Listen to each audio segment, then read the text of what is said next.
What's going on, people? It's your boy, the Boxing Lowdown, and I'm back here with another video. Now, as always, guys, don't forget to like, share and subscribe. Feel free to drop a comment if you like, and I'll happily get back to you. Now, let's talk about Tyson Fury's comments that he made at the press conference to announce his fight with Dillian Whyte. The press conference, of course, which Dillian Whyte never showed up to, but some comments that Tyson Fury made, and you know, he makes a lot of different comments, but he made these particular comments that had everyone talking, and that was the possibility of retirement. He indicated that this fight with Dillian Whyte here could be his last fight. Now, me personally, with Tyson Fury, when it comes to Tyson Fury, I take a lot of things that he says with a pinch of salt, man. You can't take everything that the guy says seriously, but I wanted to weigh in a little bit more on some of those comments that he made, particularly the one about retirement. Now, normally, I would say that it's always a bad sign when a fighter has retirement on the mind. When he speaks about retirement, or she, of course, when they speak about retirement and, you know, they've got a fight coming up, is never really a good sign. It means they've got one foot out the door. It means they're kind of looking at, you know, other alternatives to boxing, where when you've got a fight lined up, that should be your main focus, like focus on the fight at hand. And I'm sure Tyson Fury is doing that, and other fighters have. But when you've got one eye out the door, it's never a good thing. But with Tyson Fury and some of these comments that he made, I have to look back on some other comments that he's made, and he's hinted at retirement before, and you know, he's still here. So how seriously do we take these comments about him potentially retiring from boxing after the Dillian Whyte fight? Now, this is going to be his first fight back on UK soil in a few years. I think it was since 2018 he was last on UK soil. So it's a good couple of years he's been away, and he's coming back here as a champion. Do you know what I mean? He's got the WBC belt, had a thrilling trilogy with Deontay Wilder that he came out on top in. And, you know, he's defending his belt on home soil, Wembley Stadium, in front of all these people. You know, will there be much more of a high than that? Really, you could only say it would be defeating Anthony Joshua in those same sort of circumstances. Would Tyson Fury be willing to walk away? I mean, he is 33 years old, going to be touching 34 soon, I believe. And what more does he have to gain in his career? I mean, you look at the likes of Tommy Fury and the rest of the people around him, they seem to think that Tyson Fury has nothing else to gain in his career. He is recognised as the #1 heavyweight champion in the world.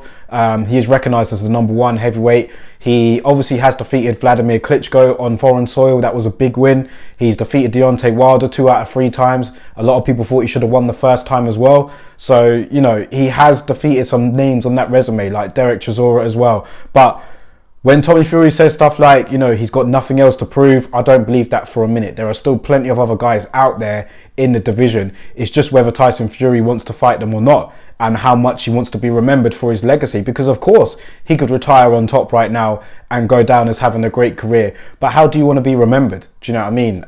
He'll be looked at as the best heavyweight right now, but would you put him up there as the best heavyweight of this era, considering what he's accomplished, who he's beaten? You know, there's still some doubt out there as to who the main #1 undisputed heavyweight champion is, because of course Alexander Usyk holds the other titles and he is undefeated, and of course Tyson Fury hasn't seen him yet. So listen, while there is still an argument in place, that, you know, debate about going down as the greatest heavyweight of this generation, it will be under threat because you haven't beaten everyone at the time. It's impossible to clean out every single fighter in your division, but, you know, being an undisputed champion would help. And the fact that we almost got there, you know, there were talks about Tyson Fury and Alexander Usyk potentially facing each other. That hasn't come round to it, of course. You know, we've now got the issues going on in Ukraine right now, but before that was being spoken about. It's not looking like Alexander Usyk will be back in the ring for a while. So in the meantime, there are still guys out there for Fury to fight if he does beat Dillian Whyte, AJ being one of them.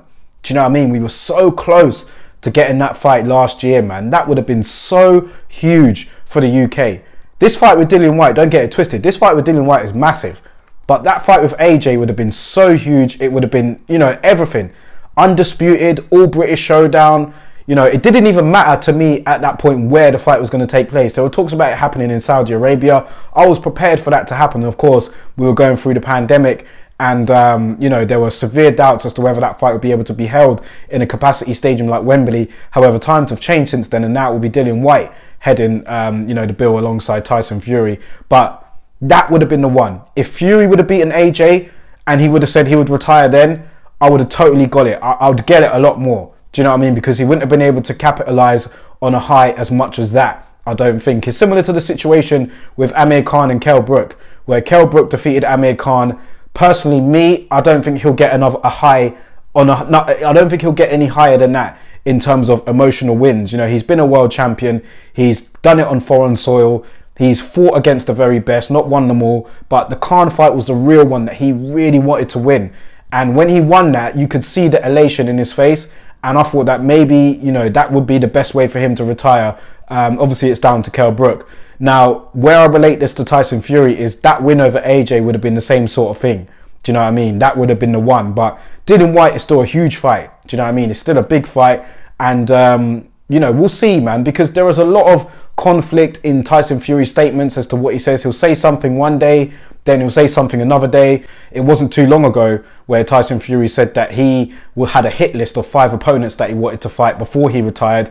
On that list was still AJ, Dillian Whyte, and Derek Chisora, out of all people. Do you know what I mean? So we don't know what he's thinking, man.